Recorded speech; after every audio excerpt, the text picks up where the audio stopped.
Utopia and the Nobel Prize. What is the position of utopia and dystopia in the history of the Nobel Prize? When this unexpected question is put to the documents, you get an equally unexpected answer. Silence itself is telling.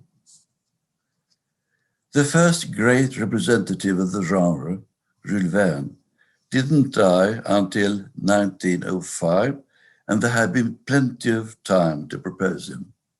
But obviously, no one in the literary world regarded him as serious enough for the prize. This is also true of H.G. Wells, the author of The Time Machine, 1895, The War of the Worlds, 1898, and The War in the Air, 1907, quite rightly called the father of science fiction. He was not considered worthy of a proposal during the first 2 decades of the prize. He was not considered until 1921, then by a Swede, the literary historian Henrik Schück, who was a member of the Nobel Committee.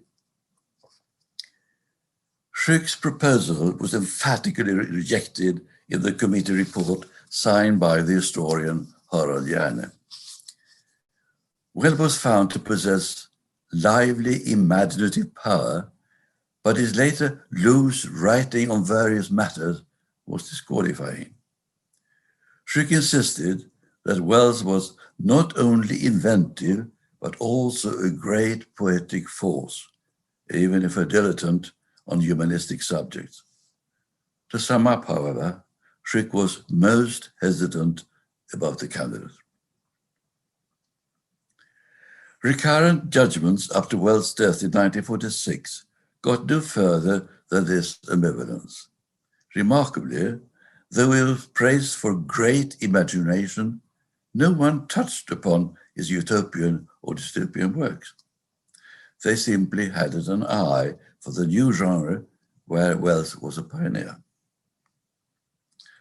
In the meantime, a follower of Wells had been discussed, Karel Charpek, the Czech author who coined the concept of robot in his drama R.O.R.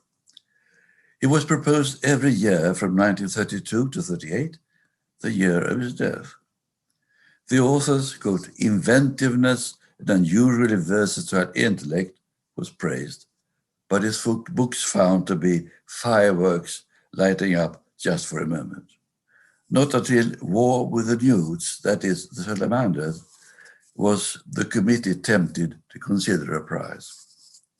Here they saw an amphibian between Jules Verne and Swift, a contemporary satire which seemed extraordinarily pertinent and brilliant. Finding, however, the lack of depth was found to single out Charpek's works from genuine poetry.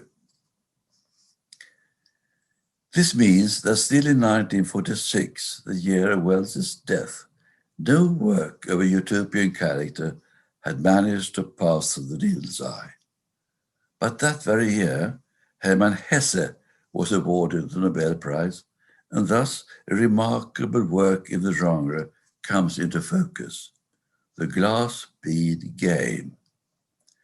This is a novel situated in an unspecified future and in an equally unspecified Gestalia, where, unlike the martial and degenerate surrounding world, people dedicate themselves to art and humanities with an ultimate expression in the glass bead game. Wikipedia can inform us that the glass bead game was probably the decisive motive for the prize. If this had been true, it would have been the first homage to a utopian work in the history of the prize. However, the reality is another. Hesse had been of interest in the Nobel context since 1931, when it was proposed by Thomas Mann.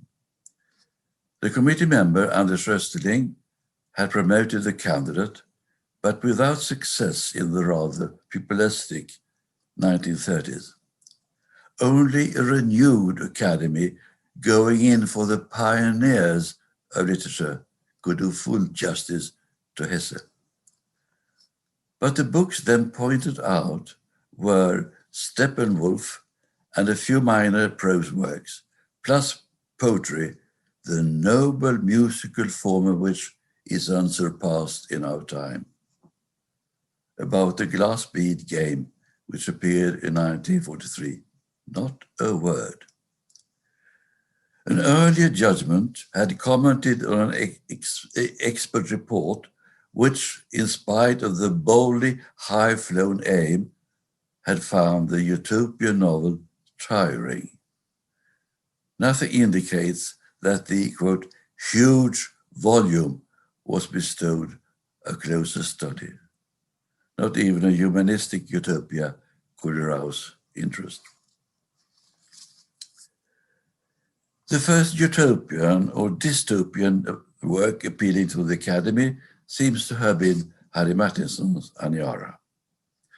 That this work, already an opera and an international event, was important to the prize of 1974 is obvious. The latter part of the prize citation, for writings that catch the dewdrop and reflect the cosmos, is addressed to Aniara. The speaker at the Nobel ceremony, Ishiguro, also dwells upon Martinson's tragically beautiful vision of a spaceship steering away from an increasingly hostile existence on a frozen Earth, itself losing its course, cut off from destination as well as home. But Space Utopia has one more representative on the list of laureates, Doris Lessing, with the 5 volumes of her Canopus in Argo. And she's actually a renewer of the genre, who gives philosophy, in the first place Sufism, a place at the expense of technological invention. It's been assumed one time that the prize was directed just to this utopian sequel, another time that Lessing was honored in spite of it.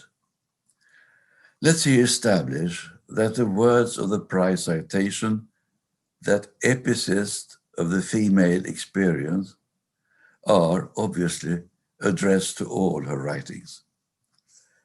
The speaker at the prize ceremony, Per Westberg, gives Canopy in Argo a distinct but restricted place in his talk.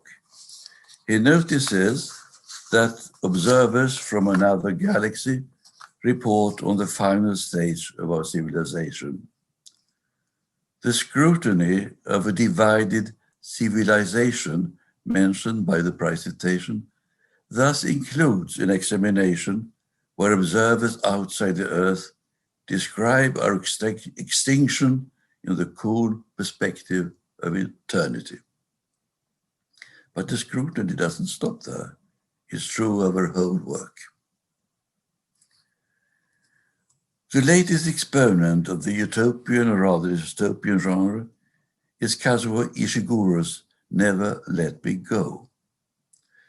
The novel takes place in England in the 1990s, but describes a horrible reality that fortunately history has not yet reached.